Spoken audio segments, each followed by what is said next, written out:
Hey everyone, I'm HarvestBuildDestroy, and this is a channel about RTS games. In this video I'm going to talk about Warparty, a new RTS game that's currently in early access on Steam, which is sort of like an alpha or beta version that you can buy your way into. I haven't played too much of it yet, but it's a game I'm interested in and have some preliminary thoughts on. Warparty is a traditional RTS game that, as far as I can tell, doesn't introduce any new gameplay features at all, but what it does do is combine different features from other RTS games in a way that I've never seen done before. I'm a bit skeptical about how it works, but I'm definitely interested to see how it pans out. Broadly speaking, it's an Ensemble Blizzard hybrid-style game in a prehistoric fantasy setting. You know, caveman and dinosaurs and stuff. While there are technically 3 resources, the game's core economy consists of just 2. Food and crystals, which are roughly analogous to minerals and gas in StarCraft, or gold and lumber in Warcraft. Everything costs food, and more advanced units and upgrades also cost crystal. The third resource, power, is just used for global abilities. Well, for 2 of the game's 3 factions anyway. I'll come back to that in a bit. Power is accumulated by controlling circles in the middle of the map, kind of like sectors in Company of Heroes or Dawn of War. Aside from this third resource, the most interesting thing about the game's economy is how it scales. Neither food nor crystals are particularly rate-limited like Vespene gas in StarCraft or Gold in Warcraft. The resources are spread out around the maps, and you can task as many villagers onto each resource as you can adequately defend. It's essentially a Blizzard-style economy that scales like an Ensemble-style economy. None of the resources on the map run out completely. You can build farms for an infinite supply of food and trade carts for an infinite supply of crystals. Trade carts work just like in Age of Mythology. You get a certain amount of crystals every time your trade cart travels from your market-type building to your settlement, which is basically your town center. You can build general-purpose resource drop-off sites kind of like lumber camps, mills, or mining camps, which feature gather rate upgrades for food and crystals, just like in Age games. Your settlement has an upgrade for villager durability, just like Loom in Age of Empires 2, as well as an upgrade for villager move speed and carrying capacity, just like Wheelbarrow and Handcart. You can also press the H key to go directly to your settlement. So far, the game features 3 asymmetrical factions, and the tech trees are comparable to those found in Blizzard games. You have to tech up your settlement twice to advance through the tech tree, just like in Warcraft 3. You also have a hero unit, although it's nowhere near as impactful as a hero in Warcraft 3. What it mostly seems to do is give you something to micro right from the start of the game, and seems to discourage cheesy proxy-type play.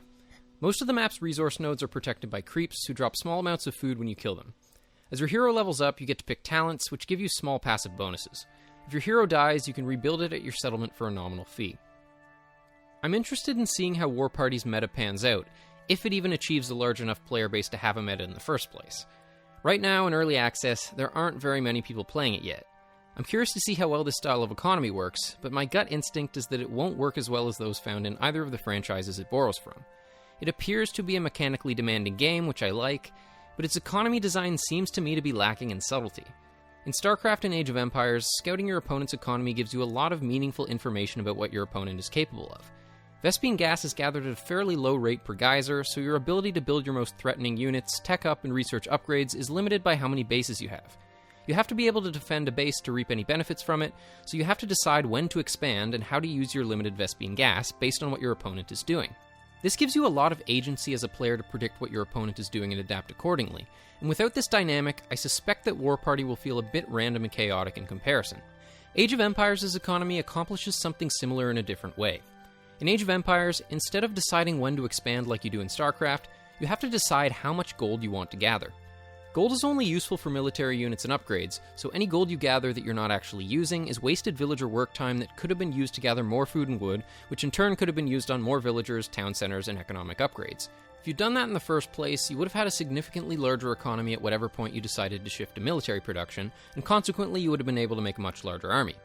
The point is, like in StarCraft, scouting how much of each resource your opponent is gathering tells you a lot about what they're capable of, such that you can adapt accordingly. In a 2-resource economy with a non-rate limited tech resource like crystals in Warparty, I'm not so convinced that scouting your opponent's economy will tell you anywhere near as much. It's kind of like what I was saying about the Egyptians in my recent video on Age of Mythology 2. You're pretty much always going to see your opponent gathering a bunch of food and crystals, and the exact proportion of villagers on each might not be all that significant.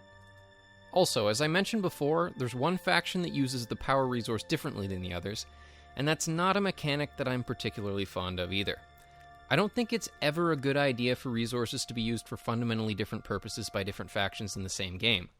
I was never a fan of how Egyptian buildings cost gold instead of wood, and Norse dwarves cost gold instead of food in Age of Mythology, or how Dutch and Indian workers cost gold and wood instead of food in Age of Empires 3.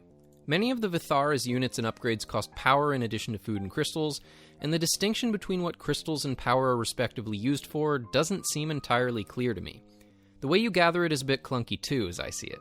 The Vithara's equivalent of a farm generates both food and power, so there's no way to deliberately gather just power, aside from controlling the sectors in the middle of the map, which doesn't involve villager work time, so you're not really balancing resources the way you would in Age of Empires. I'm all for RTS games having 3 or more resources, but I don't think this is a particularly good way of doing it, let alone the fact that it only works this way for one of the game's 3 factions. This is, of course, all completely speculative first impression stuff, but these are the alarm bells that go off in my mind as I explore the game. Take them as you will. But while I'm certainly more than a bit skeptical about how Warparty's economy functions, as I said before, I'm curious to see how it pans out. Ultimately, we won't know how well it works until more people play the game, particularly high-level StarCraft and Age of Empires players. I do like that they've tied global abilities to a resource kind of like munitions in Company of Heroes, though.